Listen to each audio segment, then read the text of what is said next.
Okay, so, pag sinabing testicular cancer, ano eksakto ito, Doc? Okay, so pag sinabing testicular cancer, sa ating mga tagapakinig, ito yung cancer doon sa itlog or yung doon sa bayag ng isang lalaki.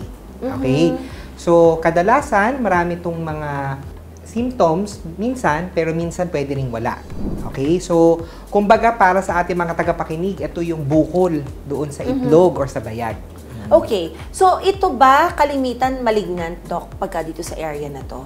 Okay. Pag sinabi kasing malignant agad, hindi kasi dapat nating sabihin agad yun. May mga step by step o mga proseso na dapat pagdaanan para malaman natin kung ito ba ay malignant or benign. Okay? Pero, kadalasan, hindi po kasi normal na magkaroon ng bukol doon sa bayag or sa itlog ng lalaki. Bakit, Doc?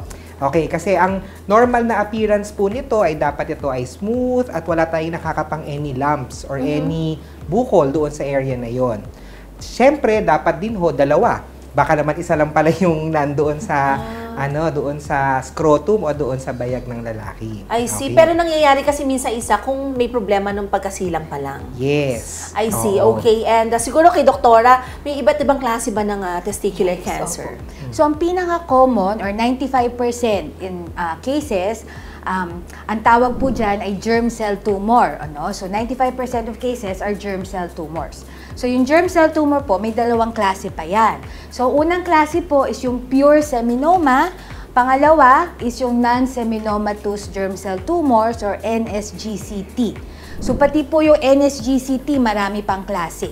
So, very complicated at medyo heterogeneous po yung mga type ng tumor na pwedeng tumubo sa testis. So, iba-iba, basically. Iba-iba, yes, okay, po. and gaano bang ka-common itong cancer dito sa bayag?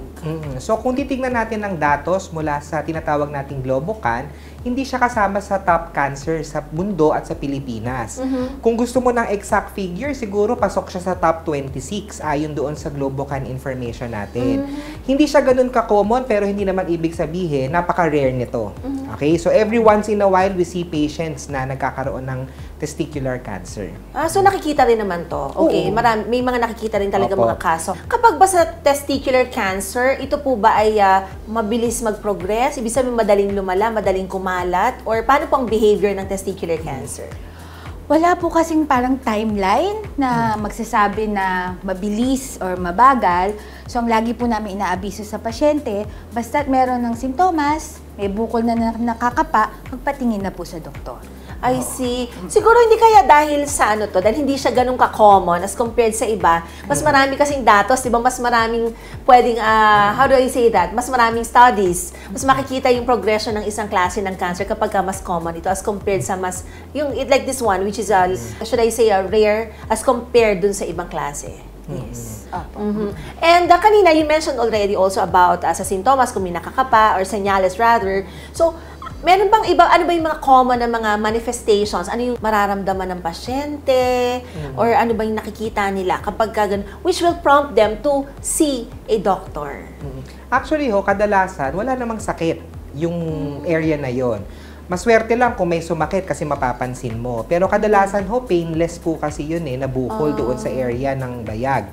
Now, usually kung ang isang lalaki ay talagang alam niya kung ano yung katawan niya, makakapa naman niya yun kasi syempre naliligo, yung mga ganon. So, pag ito ay naramdaman, siguro magandang obserbahan. Pag hindi ito nawawala, talagang kailangan patignan na sa doktor.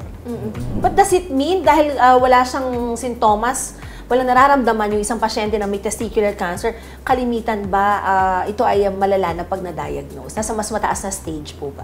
Actually, hindi naman. Opo. Hindi naman. Most of the mga pasyenteng nakikita namin, stage 1 or stage 2 pa din. Oo. Pero meron din pa ilan-ilan na pag nagkonsulta, yung sintomas na ng metastasis or kalat ang kinukonsulta nila. Oo. Meron po kami mga pasyente, minsan ang concern na nila, inuubo, pwede pong senyales yon na may kalat na sa baga. Oo. Yung iba po, may nakakapading mga kulani sa lieg, senyalis din po yun na may cancer. So kahit nasa baba ito, ang minsan ang presentation nasa iba na nga because of yung metastasis o pagkalat ng cancer. Okay, so siguro bago tayo dumako dyan, kasi that sounds interesting, doktora, no, para at least medyo alam ng pasyente, alam ng mga nanonood sa atin kung paano nila dapat tinututukan or na binabantay ng kanilang katawan, ano? Ano ba ang sanhi? What are the causes of testicular cancer? Alam niyo po, kagaya ng iba't ibang klase ng cancer, hindi pa talaga alam ng pag-aaral kung ano ba talaga yung eksaktong mekanismo kung bakit nagkakaroon ng cancer. Pero sinasabi nila na may mga iba't ibang risk factors na pwedeng pagmulan o pinapataas yung tsansa na magkaroon ng cancer o bukol yung isang tao. Now, particularly para dito sa testicular cancer o yung cancer sa bayag, syempre isa dito yung tinatawag nating pwede makaapekto ang family history. Kung meron kang relative na first degree o malapit sa iyo na may history ng ng testicular cancer. O di naman kaya kung ikaw ay kasama doon sa mga bata na hindi bumaba yung tinatawag nating testicles o yung bayag. Kasi pag tayo ay nasa sinapupunan ng ating ng ating nanay, okay? Ang mga lalaki po hindi naman agad bumababa yung tinatawag nating testicles. Nandun pa yan dun sa abdomen na part. Okay? Now, habang lumalaki ang sanggol sa loob ng sinapupunan, ito ay dahan-dahang bumababa at pumupunta na doon sa tinatawag nating supot o yung sac. Yung tinatawag na natin na bayag o yung, kumbaga, yung alam na natin na area na yun. Yung location niya nga. Yes. Oo. So, may mga ibang pasyente, hindi bumababa yun. Okay? Yung iba, naiiwan yung isa. So, isa yun sa mga pwedeng risk factors din.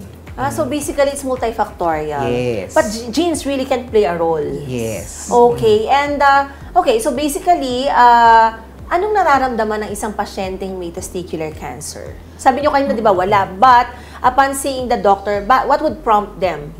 So, ang pinakaunang simptomas po na talagang magkukonsulta na sila sa doktor is pag may nakapanang bukol sa bayag. Usually po, isang bayag lang. Papansin nila, maaring mas malaki or parang namamaga.